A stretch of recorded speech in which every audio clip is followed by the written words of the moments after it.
Hey everyone, welcome back to Be Not Afraid. I'm Carrie Bartholomew, otherwise known as Cara Marcel, depending where you watch me. And today I'm super excited. This has been probably a year in the making of trying to get in contact with Will, with life and everything. So, Will Reusch, am I pronouncing that right? You are? Yeah, you got it. Excellent. Will Reusch is an educator. Um, he's a critical thinking advocate, which to me, of course, is the most important thing. And he's the host of Cylinder Radio podcast.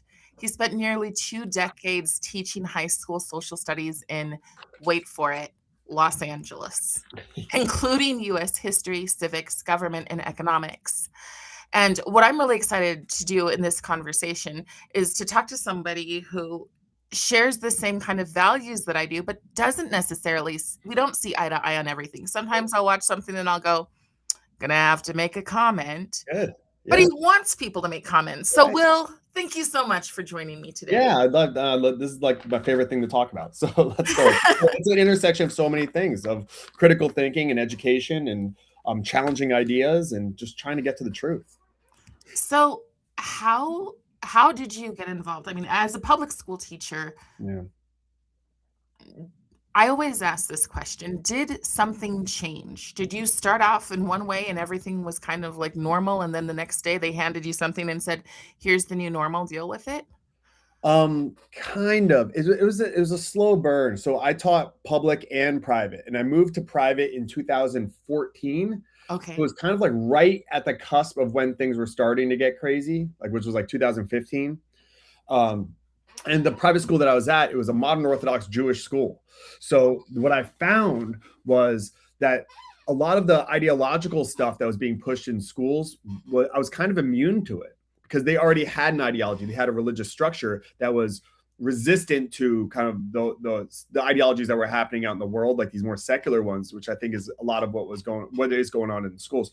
Um, so it was more of a personal journey of having a lot of certainty. I knew what was right. I knew what was wrong. Had my politics all in line. And then I fell in love with a woman, my wife now, who was very different. She was the only non-white person in my entire family tree. She is an immigrant and she was more politically conservative.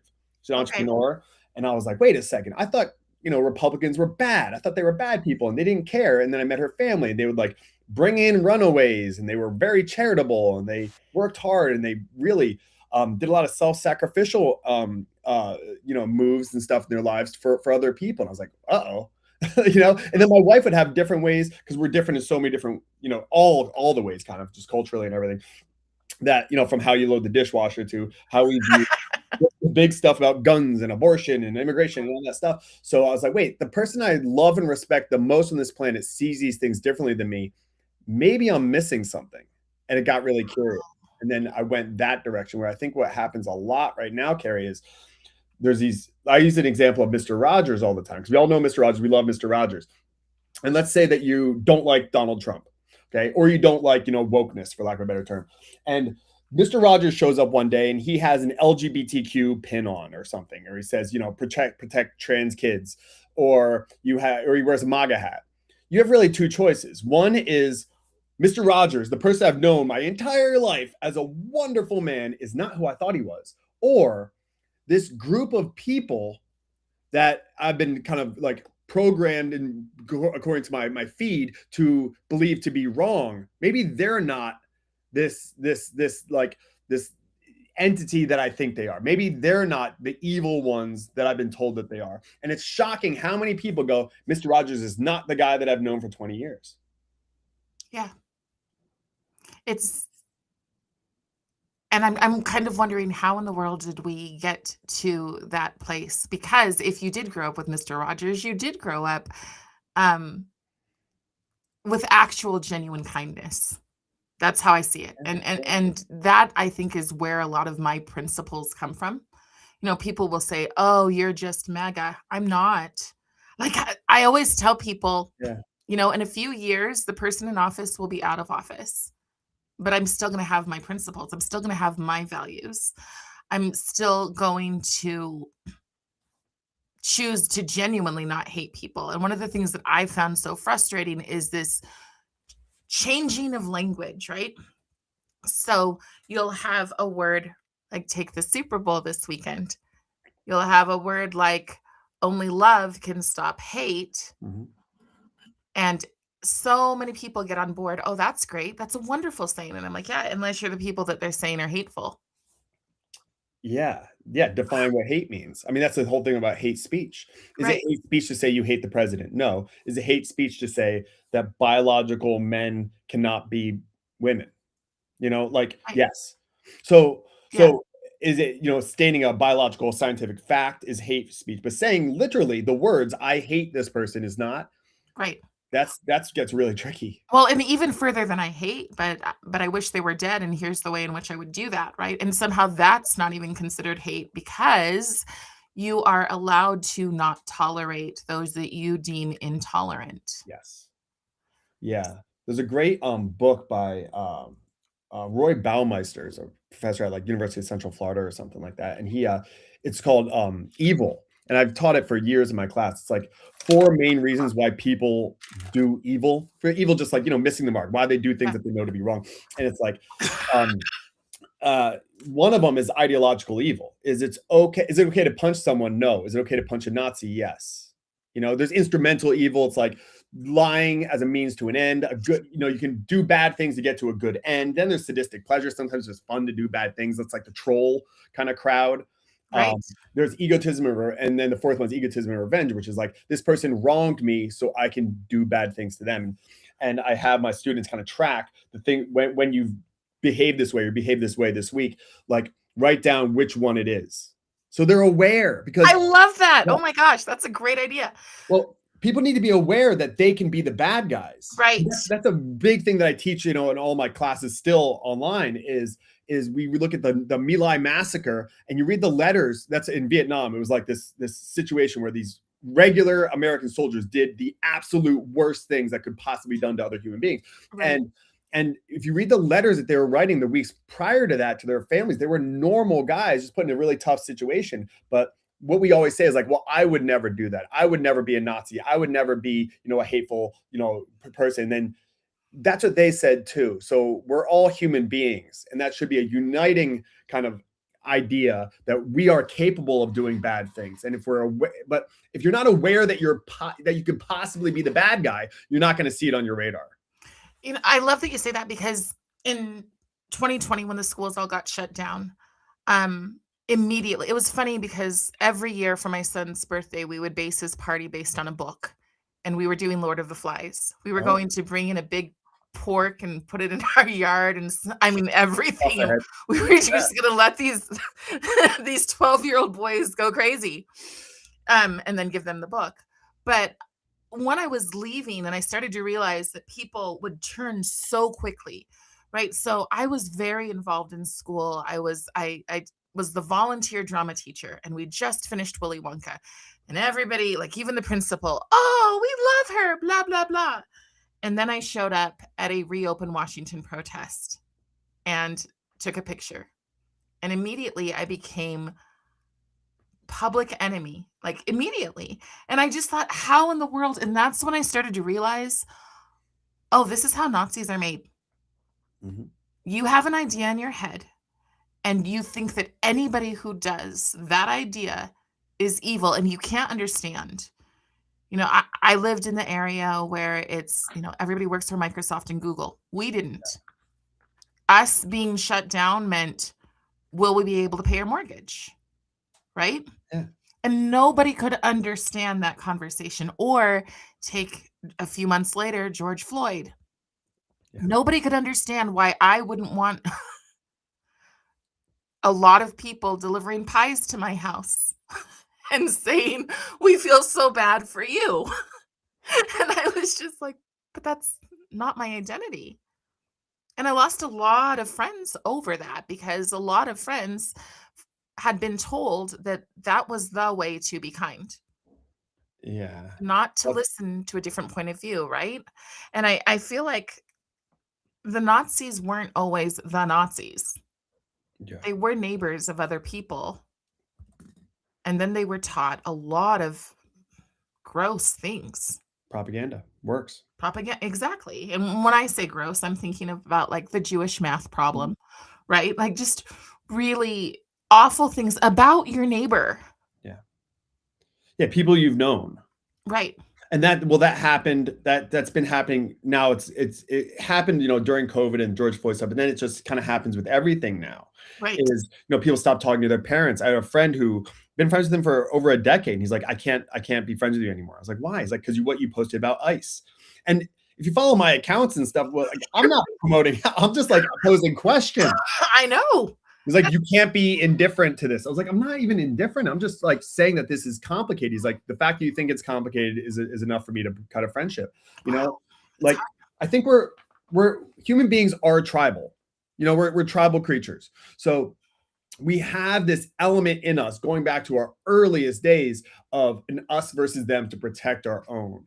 And that, I think, comes up. There's healthy ways to be tribal, like the Super Bowl. My team's going to beat your team, and yeah, it's fun, but then it can always devolve into something a lot more serious. So I think we always look at that. Human beings are very tribal, but they're also very collaborative, and I try to lean more into the collaborative nature of human beings more so than not. But when you said about people ask these questions like, how could you support this, and how could you do this, how could you vote for that person? Those are rhetorical questions. They're not actually looking for answers. And what I try to promote is actual questions, because you are curious. For my friends who are like very, very anti-Trump, they don't understand it. So if you don't understand something, ask questions.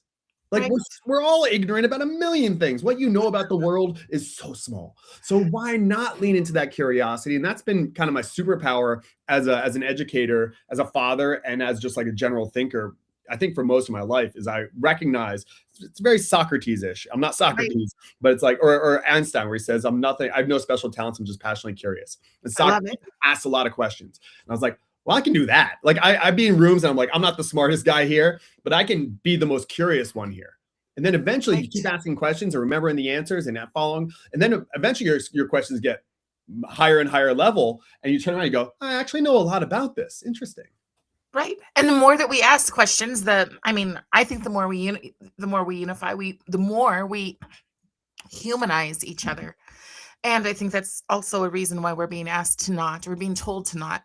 I don't know if you know much about ethnic studies and A bit, yeah. Here in California, there was a thing in a push for ethnic studies, and I had one of the main I forget her name on my podcast, one of the main like architects of the ethnic studies curriculum here, and I helped contribute with some organizations to write alternative ethnic studies programs and stuff, because it's not what it sounds like it is. Like a lot of the stuff you talk about, language stuff is labeled a certain way, gender affirming care, love, like hate, whatever it is, it sounds good. Help the orphans. Right. In a third world country, but it's actually a sweatshop. It's like, how things get labeled really matters. Ethnic studies sounds great. Let's learn about different ethnicities. And that's actually not what it is. No, in fact, ethnic studies, was it Kathleen Sleater that you're talking about? Yes, that's what I had on my, I had her on my. You had her on. Oh my goodness. See, you are more evolved than I am, because I listen to her and I go, no way in, no, because I think it's so damaging. So maybe that's the place. But here's the thing. So I read the California model policy, and I actually had access to the original curriculum that was coming out to teach the stuff that's in California right now. Mm-hmm. So I had access to it. And a few things that I found that really bothered me. The first one was that every child is supposed to see why they are oppressed. Yep. So yep.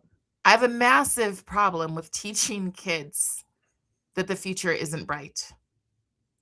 I really do. And that doesn't mean that I want to, sunshine, lollipops, and rainbows, right?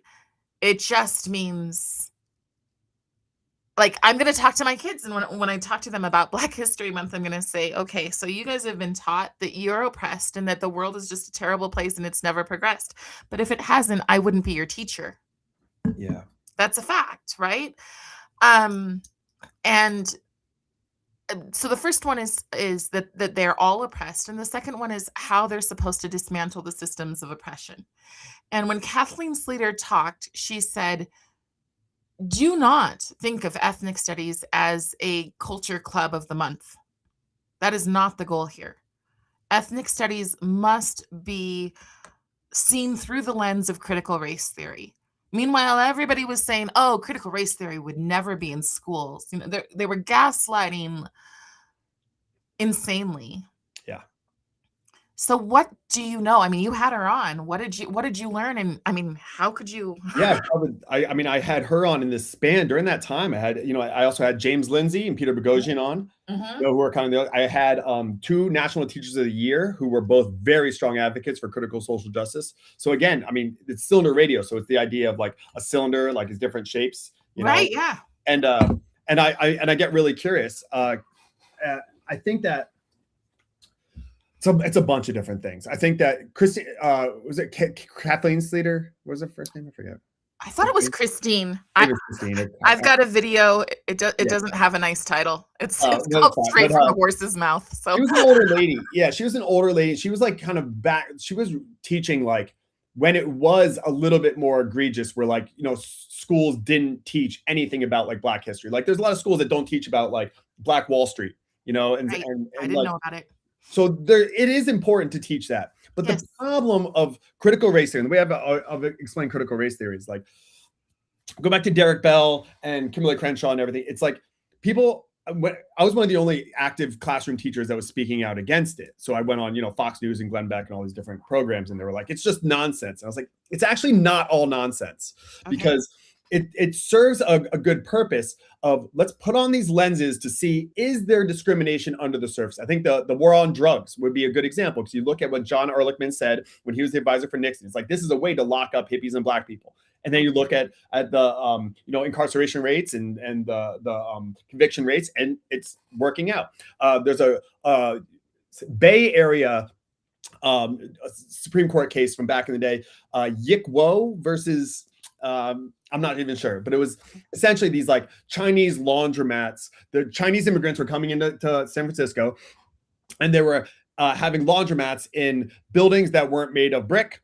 And so all of the white laundromats, they were, and laundry owners, they didn't like that the Chinese were undercutting their prices and everything. So they pushed for policies to get them out, saying you needed to pay additional fees if you weren't in a brick laundromat. So basically, it was a way to be discriminatory on the books without saying we don't want Chinese people. So critical race theory is great for that. You go, wait a second, is this racism?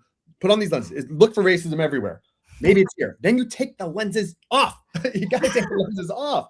And the problem is not identifying possible discrimination. It's that you don't challenge it once you make the hypothesis. When Michelle Obama said she was like getting ice cream with her daughters, she had a hoodie on, and a white man just butted in front of her because that's what white men do to Black women. It's like, maybe, but maybe he just butts in front of everybody. Like, it's just a hypothesis starter, and in the scientific method, hypotheses are supposed to be challenged to see if they're true or not. And that's the problem. It's not necessarily even that critical race theory is being done. It's that it's the only lens that the kids are taught to look at. And then also, in addition to all that, is the system's broken. They can't even define what a system is or whatever it is. You're always oppressed.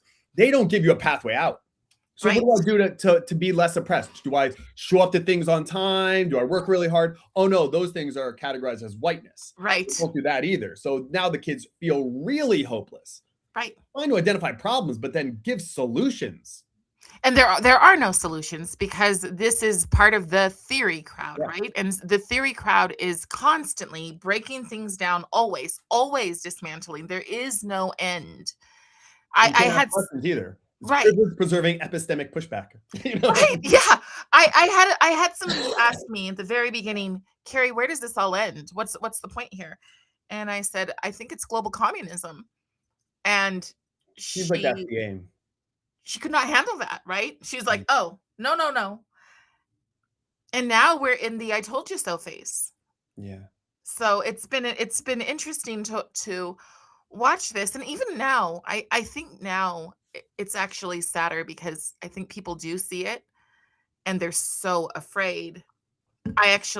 We have some initiative going on here, and a friend had just called me before we jumped on, and she said that her husband was trying to get this initiative, and somebody said, I can't sign it because when they win, they're going to come after us. Scary. It's a scary place to be. And what I'm really concerned about, and this is the place where you and I differ, I think, somewhat, because I do think that you said you do support children's rights to protest. Is that Children, correct? yeah, I'm okay with kids. Well, it depends like what age and over what, but yeah, I think the idea of exercising protest is fine. Yeah, yeah, let's talk about it. So I worry about multiple things. One, I live in the town where Furrygate happened a couple of years ago. I don't even know what that is, but I can use my imagination. It's where the kids were told that they had to be an inclusive school, and kids who were chewing on sticks and running down the hallway on all fours, you had to accept that, but other kids weren't allowed to even chew gum.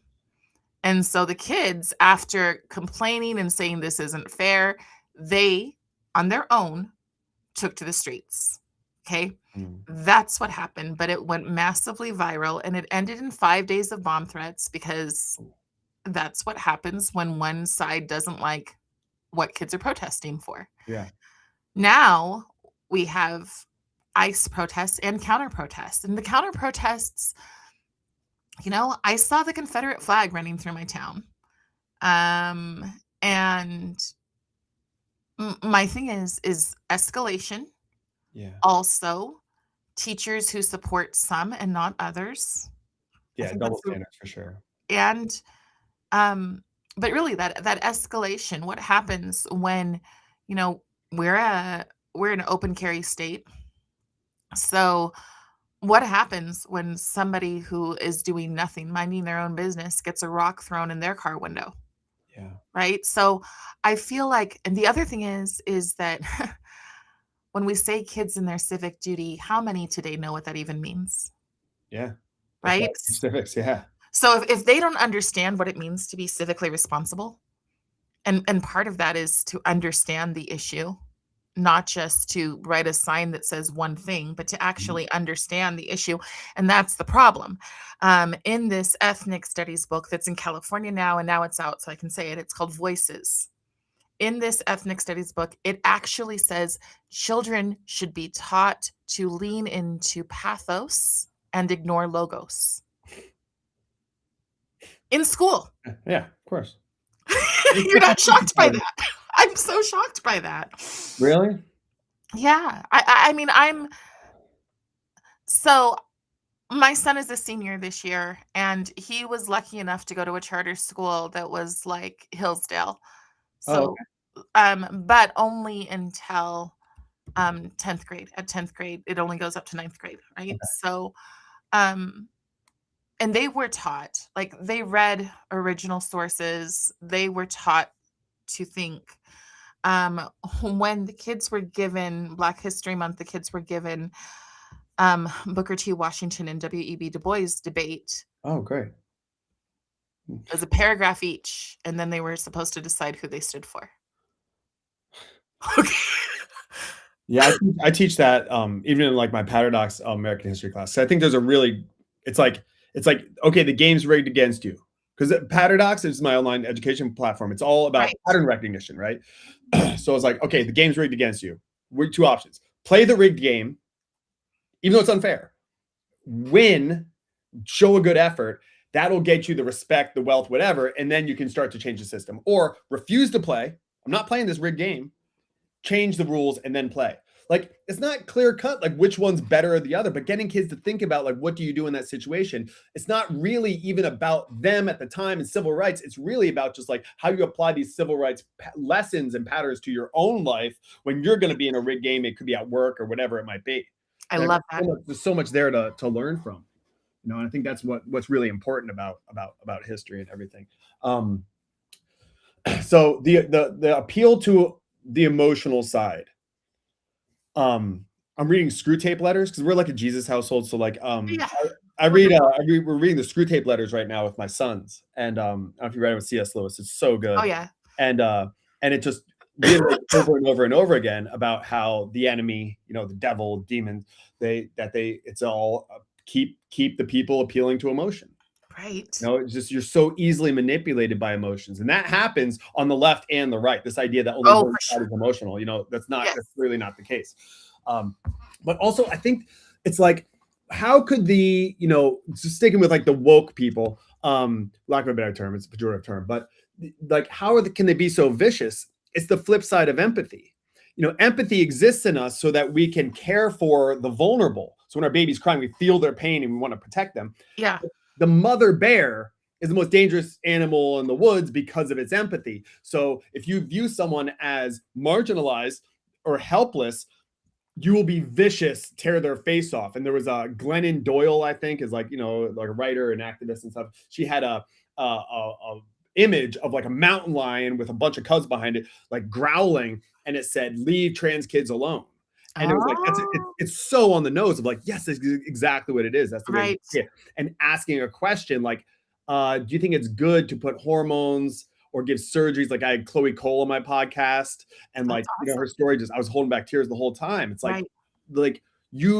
Where's your empathy for her? The one-sided empathy as opposed to universal empathy is a whole other thing, but they clearly go back to like the tribal then nature of protecting the vulnerable, even if they're like, well, I'm not the vulnerable, please don't protect me. It's like, no, I got you. It's that like maternal, paternal kind of I'm thing. reading Rules for Radicals Defeated right now, and because I'm not going to read Rules for Radicals itself, simply because I'm not really interested in something dedicated to Satan.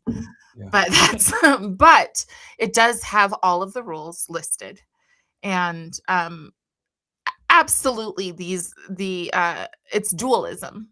Yeah. So if they're on your side, they can do no wrong. And that's how come we can't have conversations about people who have been assaulted or worse Yeah. by illegals. We're not allowed to have those conversations. We're not allowed to mention them. We're not allowed to mention when African Americans harm other African Americans. Can't be mentioned, right? Because this side is righteous. So I would love to hear what your definition is of woke. Yeah. So I think boiling it down, I think it's essentially, critical social justice.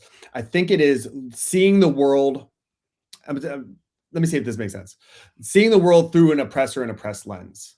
I think that's Okay. if you structure everything as the oppressor versus the oppressed, then it works with a whole bunch of things when it comes to gender. Who's the oppressor? Who's the oppressed? When it Right. comes to race, it even comes to tricky issues like Israel.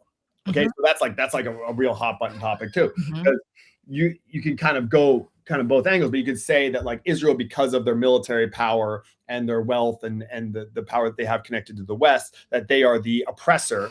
And then the Arab world, even though they have far more land and numbers and whatnot, that they are the oppressed. And when you see that, then what you get is this kind of like, I guess Gad Saad calls it suicidal empathy. I've also heard it said as toxic compassion. I just watched a news story yesterday, and I posted about it, where this violent kidnapping rapist guy, he's like 24 years old, was in a courtroom, and the jury found him guilty and sentenced him to 65 years. And then the judge just single-handedly reduced the sentence in half. And he was, to say like non-repentant would be putting it lightly. Like he was cursing at the judge, saying he doesn't care, turned to the woman the young girl that he raped and said, "I'll see you in 20 years. Like horrible, scary stuff. But the judge was like, you are, you're a black man in this society and you never got a fair shake. So I'm going to reduce your sentence. And like, I have that like feeling too of like, wow, what happened to this young man to get him to be this way? And that like makes me like sad.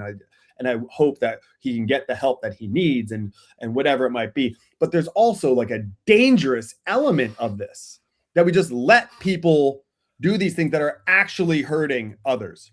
Like it's actually hurting a lot of kids. I've had 3 or 4 detransitioners on my podcast who are kind of bamboozled into this way of thinking. That's their narrative. And ironically, the transgender community is saying, well, you're denying your true self. You know what I mean? It's like, yes, because the blinders are so egregious. And I guess I like, as much as I understand it, I've read Jonathan Haidt's Righteous Mind, and I understand the social psychology of it. I just got so deep because I was like, I don't understand how this happens. So then I learned the science, and I'm like, I get it, but I don't get it. Like I know it, but I still don't understand. It seems like such a bad life approach to be so that's perfect. anti-serious. That's perfect. I think about just what you said, the help that you need. We were foster parents Mm.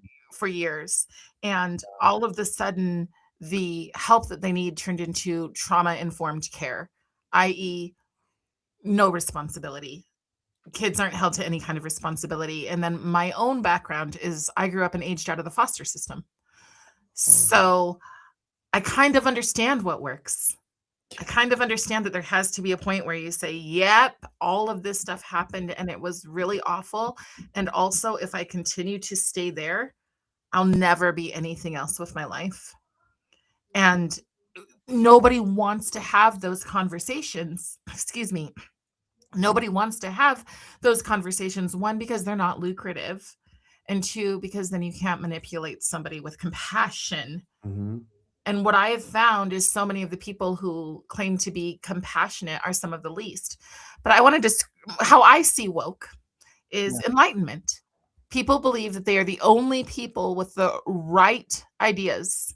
And this is how come personally I tend to lean more into the James Lindsay camp than not, because um because I do believe that there is a woke right, because it's people I do who too. believe fully Yeah. that if you don't follow them 110%, they should kick you out and crush you. Exactly the way that the left does. Which is why so many classical liberals say, "I'm homeless."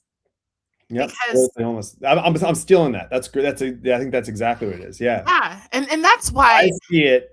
They don't. I see what's really going on. exactly. Yeah. And really, utterly, like, they spend their time trying to crush each other.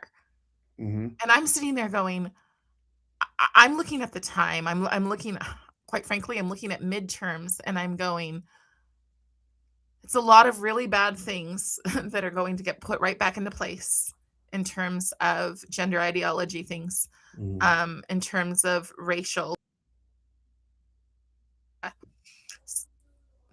You are now the main person, but I don't want us to be South Africa. And as I watch South Yeah. Africa, do you pay attention to what's going on there?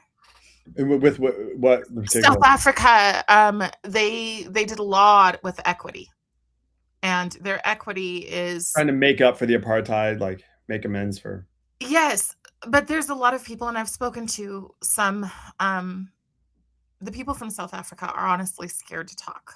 A lot of them, so I talk to them in person, and then Mm, I, try to translate what they're mhm. saying. But because it's so brutal, you know, kill the boar is a real thing, Yeah. right? I've seen that, like, at soccer games or something like that. Yeah, where they're Mhm. just Yeah. massive stadiums standing there, but they're also there've been places where they've taken old women and put them in bathtubs and shot them with nail guns. I mean, because they've been taught so much hate. And I feel fortunate, even though I grew up in a hard circumstance, I never fell for the DEI language, because I'm like, I'm half of both things. Yeah. Like I'm not going to hate a part of myself because you told me to, you Yeah, know? well, my wife brought that up because when all that was happening, and, like, the CRT stuff in 2020, 2021, is there was a lot of, like, white men are bad, and she would have her friends who are, like, in the Filipino community be like, "Yeah, see, white men are bad." And she's like,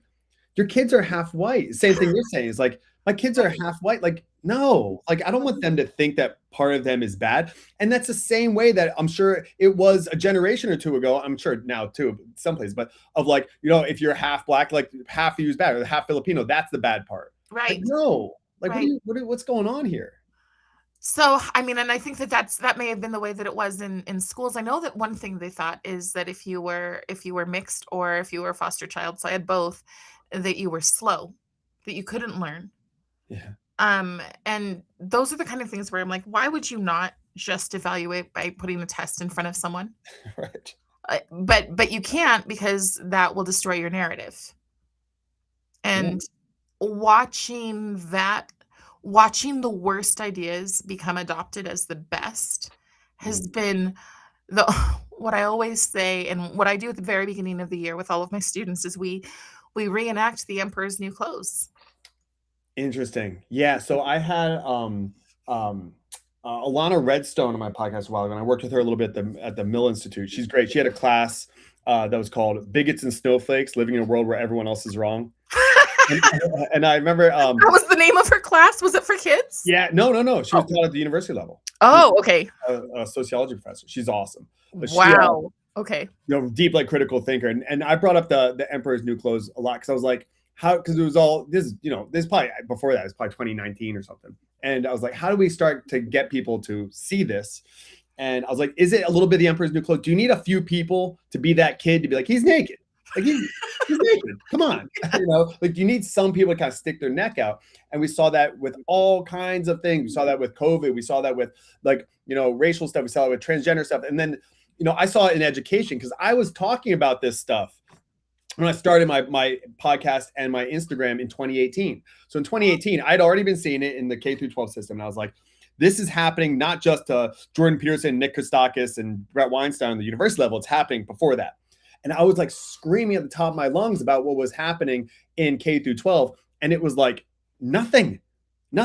And then finally, because of COVID and people going online, then it started to get ramped up and everything. But there was like a good 2 years there where I was like, no one seems to be talking about this. What's going on? I was like the only one. It's the way it felt. And if I found some teacher somewhere that did, I like right away wrote to like, oh, hey, but it was, and now I think there is more of like a faction of people who are aware of this, more homeschooling, more people talking about it. But for a while there, it wasn't. And I was just so curious that I was like, if I'm saying something that's problematic, luckily I was in a position that my school would get letters to my school saying like, you employ a racist, sexist, homophobe, anti-Semite, whatever it is. But they knew me. The families like me. The kids like me. Teaching at a Jewish school? Yeah. Okay. They just knew it was nonsense. Right. So they were able to just crumble it up and throw it away. Right. But I understand that a lot of teachers were not. If I would have been still at the public school, I would have gotten fired 100%. And I probably would have been too scared to speak up. So I'm not blaming for the teachers who didn't speak up because, 3 kids and 2 grandmas living with us. It's a lot. Okay. So when I agree. I mean, it's really hard. I was just in Florida and I got, it's funny that you said the mama bear stuff because I got the mama bear award. And, but when I was talking, I just said, the thing is that I needed to be around the people who have courage because so many people don't. Yeah. And I don't hate them for not having courage. I don't think I hate anyone. There are people though that I have dismissed and that even in my Christian worldview, I am like, I am not the person to sow seeds for them. Mm. And I don't know that that's the right way to be, but it is where I'm at because when you look at family members and family members say you really need to know your place, you need to understand your plight. Yeah, and you try to preach the gospel, and if they don't want to hear it, then you dust your feet off, you move on. You can't like that. That's scripturally accurate. Is like if you're just yelling it into an abyss. If you don't believe that it's going to get any movement, then you need to move on to people that will. Right. Because your time is finite. So what happened in public school? What were the signs that you first saw that you were like, oh, this is not where I can stay? A lot of it was the structure. It wasn't the political stuff. It was the structure of the school being one where you had to teach this way. You had to teach the standards. I would have kids who were very curious about just all kinds of stuff. And I was like, sorry, I can't address your curiosity because I have to get to this for standardized tests. It was just very like test focused. I had 48 kids in my class and it was like in East LA. It was a tough area, 48 kids. And I was the only teacher. It was just, I just felt like I wasn't able to teach the way that I wanted to teach. Like I'm one of those, definitely not every teacher, but I'm one of those teachers that like my principal, my administration can just be like, all right, happy first day of school. We'll see you in June. Go do your thing. And I would just go, you know what I mean? Like I didn't need I so know what you mean. I didn't need anyone cracking the whip. Like I was on it, Yeah. I just needed to find an environment that was like that. But what I was noticing because I was still friends with a lot of people in public school, and there were still elements of it kind of percolating even in the private schools, and I had friends in private schools and even the school outside, is the double standard of the way that political candidates were treated. So a kid wore like a MAGA shirt. to school. And this is in 2016. So now it's like not as crazy because he's been two-term president and stuff and won the popular vote and everything, but like still obviously controversial. But the teachers were all gathered in the teacher lounge, like, who's going to tell him to take off that shirt? How can he wear that shirt? And I was like, whoa, what do you mean? It's like, he's a valid candidate. He's the top candidate for the Republican Party. Like, let's go talk to him. Let's ask him questions. And I started to see that. I started to see like this idea of teachers saying we need to teach the kids morals.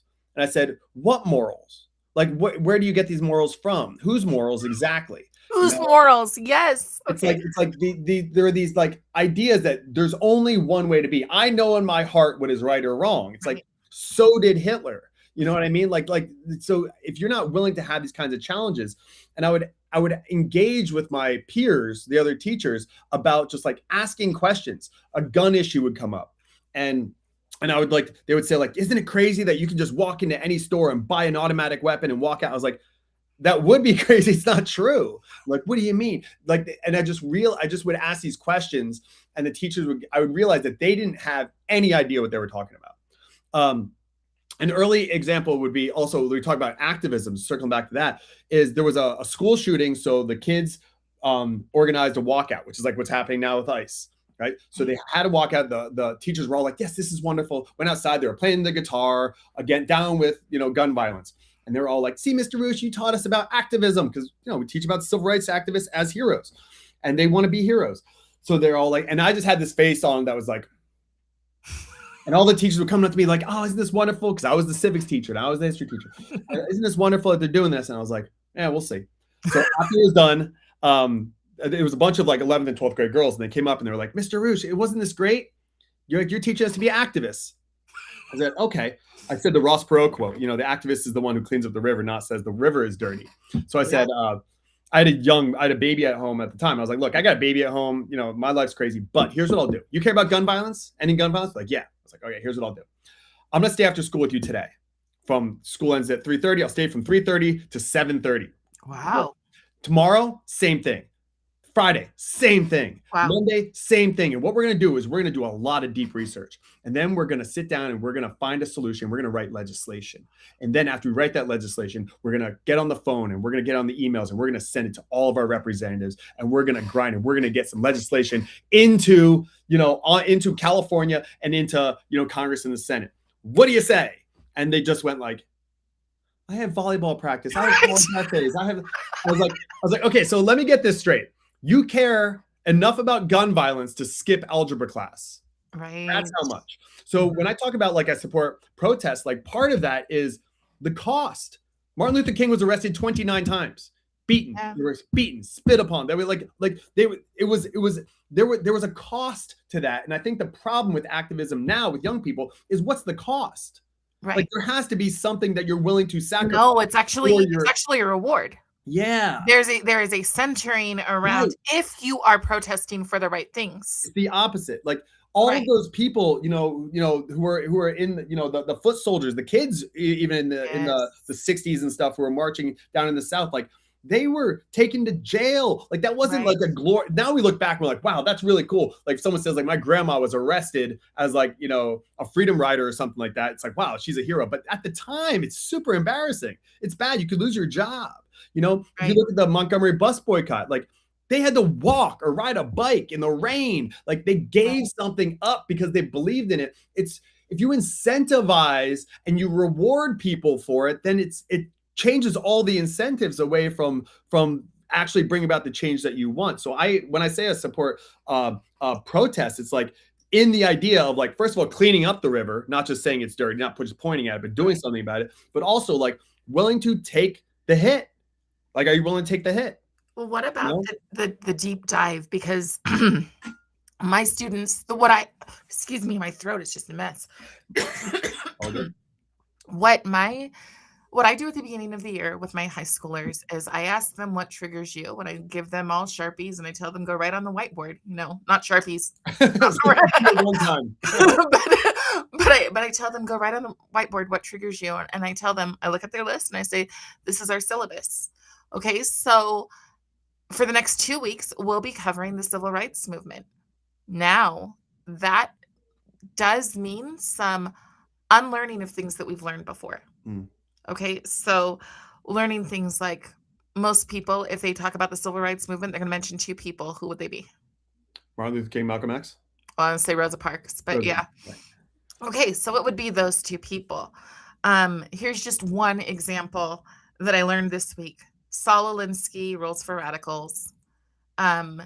He needed certain imagery, and he believed in what's by any means necessary.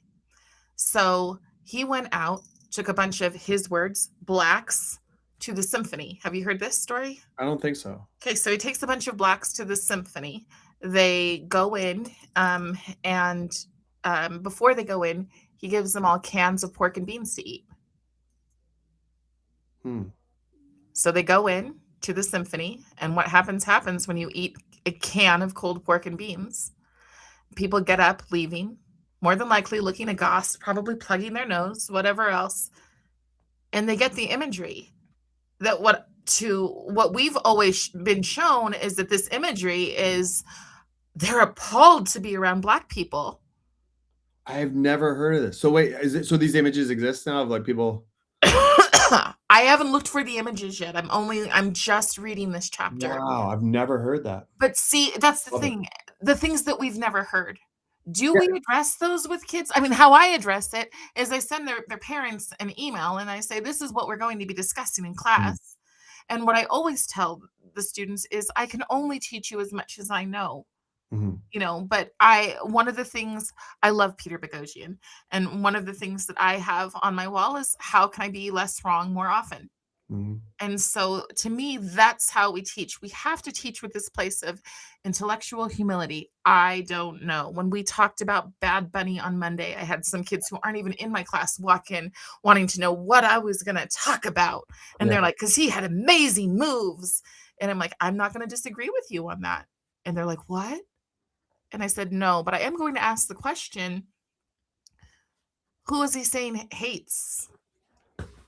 What hate is he trying to drive out? Yeah. You guys go with that one, you know, and then they talk, but it's hard. I had a parent say, hey, I learned some things about Martin Luther King that I didn't know. What are your thoughts on this? And I'm like, oh, honey, it's not an email. Want to go to lunch? Yeah, like a lot of like the personal life stuff. Yeah, the personal life, but also there's arguable proof that he was a socialist. Yeah. Okay. Yeah. I don't support socialism. I know too many people who've come here from other countries seeking something better than that. And so knowing that he was a socialist, there's a lot of people who argue whether or not he was a Christian. Yeah. Okay. And I mean, that same conversation comes with the founding fathers. Yeah. Were they all Christians by what we would call Christians today? Some might argue, I would argue that some of them at least were more of progressive Christians. Yeah. Thomas Jefferson, especially. Yeah. Yeah. So we look at these people and and it's hard. It's hard to critically think, and it should be exciting. Right? Yes. But like, I can talk about any of these topics forever because you just pull apart the nuance, just unpeel the onion. I love intellectual humility. I've made these 3 pillars for interacting that I apply at Patterdox, but also online, which is intellectual humility, genuine curiosity, and grace. And I think if you engage with people with those 3 things, I think you come out ahead. Peter Boghossian, he's a friend of mine. You know, we trained jiu-jitsu together. I just worked on a psychological experiment with him. You need to tell him to come pay attention to a little podcast that gets very few watches. Yeah. I'll show clips and stuff like that. Yeah, I can fairly commonly or often. But he, he's an atheist. He wrote a manual for creating atheists. You know, and I'm like a born again Christian. It doesn't matter. He just did a big podcast with Frank Turk. It doesn't because we have the same mindset of like trying to seek truth. Right. Now we're going to challenge and we're going to disagree. And I love the fact that you and I disagree. And hopefully I'm going to disagree with a lot of people. We don't want to all be in lockstep in agreement. We just want to disagree better and have a common like desire to understand. Be so careful with those words. My governor uses that word and disagree better. Disagree better in Utah means do exactly what we tell you to do, Like you can say your point, but at the end you better be obedient to us. Yeah. So back to the language issue, right? I live in a social experiment, so Yeah. Peter and James, they wrote a book, How to Have Impossible Conversations. It's really yes. good too. Yeah. Like there's so many different elements that, and one I apply a lot is like, he does it in his street epistemology stuff of like, hypothetically, what information could I present to you? What data could I present to you that could get you to change your mind? If they say nothing, then your beliefs aren't actually based on logic. They're not based on data. So they're just a feeling thing. Emotion. Yeah. So it's just an emotional thing. So it's okay, but like you should recognize what it is. Because there's things that I believe that aren't really measurable in a lab. Like I don't think there's any proof that you could show me that says that I don't love my son. Well, here's a video of you yelling at him, or here's this when like no, like I just know it. Okay, Right. but that is a different claim. That is more of a metaphysical claim than like a claim based on like evidence of that of like a politician that you like or dislike. But if it's like, hey, I hate Donald Trump, nothing can change my life on my mind on this. Okay, but you should recognize that that's what it is then. Right. That is like more of like an emotional faith kind of commitment, and it's not illogical. And a lot of people think it's logical, and it's actually not. I teach apologetics too, and like a lot of the apprehensions that people have towards faith, it's actually they might say it's logical or evidence based, and it's really not. It's really like the idea of repentance or changing your life is just like really uncomfortable. Sometimes people have gone so far in the direction of being anti-Trump. You're too late now. Or the other direction. Maybe like someone's like so hardcore Trump, and all their friends are like, he's bad, and you're like, no, he's not. That now you're seeing some of the stuff going on. You're like, I kind of want to change directions, but I can't because I've established my like I stuck my flag in the ground here, and I have to stand by it. And I just want to be fluid with like where I stand. You give me new information, and I'll change. Interesting. Yeah, let's go. Keep updating my software. That's what I mean by exciting, because you have to get to that point. My podcast used to be called Martin's Daughter because I wanted to be the new generation of unifying people. And then I learned that Martin Luther King and I probably had a lot of values we didn't agree with. Yeah. So, in fact, the only thing I can think of is one day my little children will be seen for the content of their character, not the color of their skin. Yeah. But when the African American population or the churches were infiltrated as early as the 1930s with communism. But when the communists first came, they said, no, thank you. We're Christians. But then when they brought in biblical social justice or social justice through a biblical lens, they got them. And that's hard. And I've had that conversation with multiple pastors. And the first time I like the proof of bringing them along, it's a challenge. It's invigorating, but it's also really, really stressful, because if you have somebody who's so dug in, it can become dangerous. Yeah. And that is a hard thing in the work that so many people do, is that being a truth teller is dangerous. At the beginning, you said, I'm not Socrates. What happened to him? They killed him for asking questions. Yes, they killed him for asking questions. Yeah. So I just want to look at some of the notes. I've got, hello, somebody said my name. Yes, it's carob, just like imitation chocolate. It is what it is. But there's another story to it. I highly recommend looking up what happened after the Holocaust. Because so there's picking your battles. I met a teacher in our area that is very frustrated because the system here is very data-driven. She teaches history and has her kids working on pen and paper. Yeah. That's one way. And for sure. Yeah. So, and then I'm missing all of these. Yep. Yellow done up and mixed. I'm missing some context. I'm so sorry. But so tell me about Patterdox when you are is it for all ages? What is it? High school? Yeah, so I designed it because my background's always with teenagers. So I designed it for teenagers, and then I realized that like the way that when I started going online, I had already been teaching for 12 years. When I started like, my Instagram and podcasting and stuff. And I was kind of like, are adults going to be interested in the way I explain things? Like because my wife was like, you should just talk about this stuff online. was like, I don't think kids, teenagers, that's my area. But then I was like, oh, actually, adults seem to be interested in this. I connected with some really smart people, like name drop, like Peter Boghossian, Eric Weinstein, and people like that. Like, Yeah. oh, there's something to this. So then I was like, okay, so that works. But then I'm raising my own kids. And I started to teach the same things I was teaching there and online. I just kind of changed it a little bit, but talked about the same principles to my own kids, who are, my oldest is 11, my middle just turned 9, and then I have a 4-year-old too. So maybe not the 4-year-old, but the 9-year-old sits in on. So I originally made Patterdox for teenagers. I was thinking like 15, 16 years old. But now, I mean, even my 9-year-old, he was 8, was sitting in on the classes, and it works.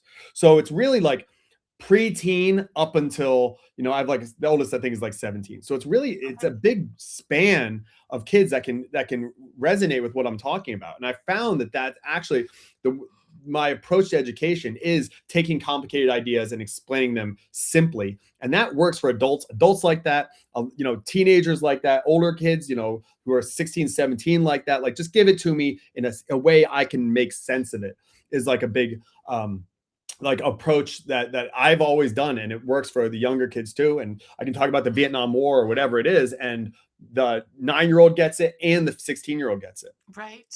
So it's great.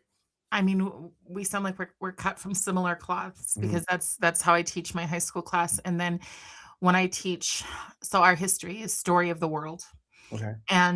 But it's such short lessons. They're like 7-minute lessons. So I'm constantly looking for the common thread, the humanity. Like, what is a dictator? Well, what would a dictator look like today? So if a dictator back then would walk around and would literally, because the kids love it, hack your head off if you didn't believe, well, what do you have left? Yeah. And so I'd say, could you stand? And some of my like 5th graders will say, honestly, I would be afraid to stand for the truth out loud, but inside my house, I would be telling the truth to my family. And when you hear a lot of self-awareness for it. Yeah. Awesome. Yeah, when you hear these kids and they're craving this. I think that more people than not see that the emperor has no clothes. Yeah. And that's spans, right? There's so many things that you could say the emperor has no clothes about. But I think that more people than not know it. Yeah. So go ahead. Sorry. So it's one of the benefits, because I teach live classes on Tuesday for homeschool families. Then they're all recorded and they're, done really well. And I have like a bunch of resources and stuff, cool assignments and projects that I've done throughout my 20 years in the classroom. But one of the benefits, especially the live classes, is kids can come on, they can ask any questions. There's no questions. I don't think, especially to young people, like there should be nothing that's off limits to be curious about. So they could ask a problem that's very problematic that would get them in trouble for asking the question in regular school. And like I've had kids, I had a kid talk about, he's like, I can judge, I can tell if someone's a good person or not by whether or not they're fat. Like, let's go, let's talk about it. And he was like a little scared to say it, but he said it. And I was able to get him just by asking him questions to realize, like, no, you can't. And this is a very deeply flawed way to think. But I didn't shame him. Right. I was like, okay, let's pull that apart. Cool to pull that apart. Like, you have this belief. Do you stand by this belief? Because if you do, it'll stand up. Good ideas stand up to scrutiny. Okay, it's resistance. Right. Okay? We're not lifting weights in a space station here. Let's see if they actually hold up. Iron sharpens iron. So just a few questions, and they just start. Oh yeah, no, that's it. Talking about metabolism and differences, blah blah blah, and all kinds of stuff. And they were like, I hadn't thought about that. I was like, right. So what would happen in a regular classroom for that kid, or maybe in a homeschool environment where they can't ask those kinds of questions, is they would ask questions, someone would get offended and say, how dare you do that? And he would never understand. He'd just know bad thinking, as opposed to getting there on their own. Same with like my kids, like we're Jesus household, but I'm not people like, you're indoctrinating our kids. I was like, no, I'm not. I encourage them to ask questions, and I'm teaching them the truth. So the sky is blue, water is wet, Jesus died for your sins. And they go, well, that's indoctrination. If you are allowed to ask a million questions, why is the sky blue? What is the UV, blah, blah, blah, blah, blah. Just keep asking questions. That's the same way we are with the Bible. Right. So like, it's indoctrination kind of by definition is, this is the way it is. Do not ask questions, just follow it. And I don't like that with anything. So I want to have these conversations, and young people need an environment. They need an outlet to be able to do that. So I wanted to provide that. And I was doing it in just like the 4 walls of my classroom, getting 90 kids a year. but there's an element of scale that I was like, I feel uniquely positioned. I think about the parable of the talents, and I'm thinking like, what can I do to get that out to more people that seem to be needing it? I saw the trend growing in homeschool. I didn't know anything about homeschool, but I was like, I think kids need this stuff. So I just got to find the parents and the families that want their kids to be able to, actually critically think, even if it goes against what they think, but I want my kids to actually think. And that's like what I was able to provide, because I didn't see a whole lot of that really going on to support the homeschool communities. But I thought about a lot about the parable of the talents, and like trying to use my talents to serve as many people as I can. Well, now is absolutely the time, and I'm happy to share your info with You Hope and other groups out here that are doing advocacy for homeschool families. I have one question for you. Oh. Did your relationship with Christ, did that strengthen as you became more, I don't know, as more classical liberal and less left? Oh yeah. Yeah. I mean, I've actually become more, even those in the past, because I accepted Jesus, got baptized on my 40th birthday, which was 2022. So Okay. I'm more like 3.5 years. I'm still kind of a baby Christian, but Yeah. It was critical thinking that was getting me, the search for truth, psychology, philosophy, all blah, blah, blah, blah, blah, blah. And then trying to prove Christianity wrong through the new atheist movement, Sam Harris and Dawkins, blah, blah. And then it was a very like C.S. Lewis, Lee Strobel approach. Right. And then I went the other direction. And I was like, oh, this is true. Well, that seems to happen so often. I mean, even James Lindsay will say, I'm more agnostic now. Yeah. Right. Yeah. So I was talking to him about that a couple of weeks ago. Yeah. Yeah. It's interesting. I was like, so what's going on with you with faith? He's like, it's a really long story. I was like, well, it's hard. It's hard. I mean, I spent years in my 20s being agnostic because my school, I went to a fine arts school, performing arts school, and they were like, yeah, there's no room for Christ here. And I was like, well, I want a future, so okay.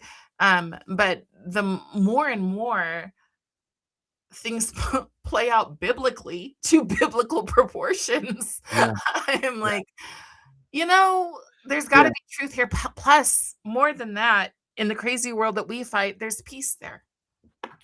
That's what I feel. 100%. It helps me in so many ways, but I think politically, I've leaned more, I think, like conservative, even, which I never would have thought. I never voted for a Republican. First time I ever voted for a Republican for president was this past year, and it was very reluctant for Donald Trump. It was a long story about why I made that decision, because I was like, I will never vote for this guy. And then I was but voted like third party before that. But regardless, and a lot of it would be like the abortion issue, and it's like, it was so clearly pro, like, how could you ever be pro-life? You're so crazy. And then it gets like really tricky, but I still wrestle with like, if you make it illegal, people are going to do it anyway. I don't know if prohibition is the right way. Like from a moral standpoint, I'm very clear. I've had 2 abortion doctors on my podcast, and I got them to admit that it's like missing the mark. By definition, that's a sin, that like, it's not the ideal. But also so I'd like legally, like morally, it's very clear, but then legally, I'm a little bit more fuzzy, but I just have shifted more in like what would be considered like a conservative direction because of my faith, I would say. Yeah, it's funny to me because they'll use that term, or my favorite thing is what Hillary Clinton just recently came out and said about Christians, and that, you're not a real Christian if you're not her kind of Christian. And I just thought, oh, honey, that's all I've got for you. Honey. I have issues with the way that some Christians treat people, like people in the trans community, treat people like the harsh judgment, the hypocrisy, all of that kind of stuff. I think it's very clear. Like a lot of Jesus was the most harsh toward these religious leaders. Like I see that a lot, but I do not. I try very hard. I shouldn't say I don't, but I try very hard not to say like, you're not a real Christian. Like that's like, what is that? Who am I to make that call? That's not my call. Well, I just call us up to say like, hey, here's a cool thing that I do, actually, Carrie, is like, if you and I disagree on something, I say, what scripture is guiding you in your beliefs and your decisions? And then I say what scripture is guiding me. And then what we can do is we can have a conversation about scripture. And that's like a higher level of conversation you can have with other Christians. And I think that's a better approach than saying like, you're not a Christian. I just throw scripture at like Matt Walsh when he's being harsh toward Dylan Mulvaney, throw scripture at him and say like, what scripture is leading you to call this person a disgusting, deep fake human being? Show me the scripture that supports that, you know? I can agree and also disagree, because I do think that there are points that the Bible makes extremely clear. And I mean, there's the verse that says, many will say to me, Lord, Lord, and I will tell you, I never knew you. And I do personally, I find progressive Christianity to be an affront and a mockery. When you're changing God to be something that is either cozy, I mean, Christ isn't cozy. And when people will say, you know, he sat with the sinners. Yes, he did. He did. Sin no more, though. He always had that part. You know, he sat to teach. Yeah. And so when people use that to manipulate, you know, the Bible talks about God being a God of order. And when people say anything, literally anything is judgmental, I think Logan Lansing's book really opened up my eyes to how far anything goes with his queering of the American child. Anything is so far down the road. You know, these kids who are standing out there going, love is love. And I said this last week, so I'm sorry if anybody's hearing it again. But the kids who are standing saying love is love, they're not going to be, if you said, okay, no, go advocate that you can marry your own father. The kids would be like, that's disgusting. I'm not doing that. But as they take little by little by little, and they're boiled more and more, and they're convinced that anything is judgmental, then I think you can say that is not Christian. I think there is a point where you can call that out and say, those are not Christian behaviors. Christian values, right? I cannot say who is saved, and I am not a person who believes once saved, always saved. I think you can absolutely throw away your faith. I mean, what do they call it? I mean, it's regularly called deconstructing, right? And I think that many people who deconstruct, the funniest and saddest trend I see of people who deconstruct is they deconstruct, they leave their spouse, they become attracted to the opposite sex. I've seen that a lot. Yeah. And you're just like, so at that point I go, probably was never rooted in faith to begin with. And so it becomes complicated. But my verse that makes me hold that, you know, and it's funny, I don't usually go into a whole lot of religion when I'm interviewing people, but the verse that makes me hold that is that, and it's the same thing when people say that I can't believe in a cruel God. God is not willing that any should perish. Yeah. So I can't believe that some people were sent here and they're select, and other people never had a flying chance. Because I believe that you've got a chance. You're not Calvinist until you don't, right? I mean, that's where I fall. Now I do like John MacArthur. I like to listen to him, but I, on that line, and maybe that's my female empathy, but on that line, I just go, no. Because the work that I do ultimately is about being fishers of men or women. And I'm not going to believe that there's some people that can't be reached. Now, I do believe that there's some people that I'm not going to reach. Like I said, there are people that I'm just like, do not cast your pearls before swine. Yeah. Oh, you and I are so aligned in that. Like, I think of myself as a fisherman, and because I got to it through critical thinking, that it's all about just like getting to those people who are too logical, and it's like it's all about searching for truth. So I kind of backdoor my way into getting them, you know, into my boat by saying like, let's just search for truth. And I do believe, because I follow this, and so many people that I know, Joe Rogan's a good example. Okay, now I'm not saying he's like a Christian or saved, he's accepted Jesus, but he's moved in that direction pretty considerably, and it's because he's just searching for truth. So I think that if you search for truth, and I teach that, you know, U.S. history, civics, economics, all are secular, but it still is through this lens of like, let's figure out the world. And if you're doing that, you'll eventually just get to hard sciences, soft sciences. Like you're going to get down to the bottom. You're going to go, oh, he's the way, the truth, and life. I do believe that, but I don't need to say Jesus, Jesus, Jesus in all my classes, because I'm trying to become a fisher of men of people who, if I say, it's like Christian songs. You know, you listen to Jelly Roll and Brandon Lake, it's just a fire song, and then it's like, oh, it's a Christian song. You know what I mean? But like, it has to be good first, you know. So it has to be good education, and then good education, like I think, will lead you to the truth, and truth will lead you to Christ. You know. So, but I don't. It doesn't have to be like a. I think it's the reason he says I am the truth. Christian platform on its nose. It's not. No. I think that's the reason that he says that I am the truth. Yeah. And it's something that once you have it, you are rooted. This is why so much, whether it's especially education, but also government, holy crap, the amount of legislative bills that are coming through, and you're just like, you really want control over everything, don't you? And yes, because then, especially if you move towards socialism, the state becomes your god. So really, and I think I'll leave it here, but really everything is religious or spiritual, or else another way of putting it, I think it might be C.S. Lewis, but I'm not sure. So we're all born to worship. Yeah. All of us are born to worship. And so we worship something. So you may feel, you're watching this going, oh, the end got a little too this. But the reality is that we all worship something, whether that's TikTok, whether that's our wealth and our social, whatever,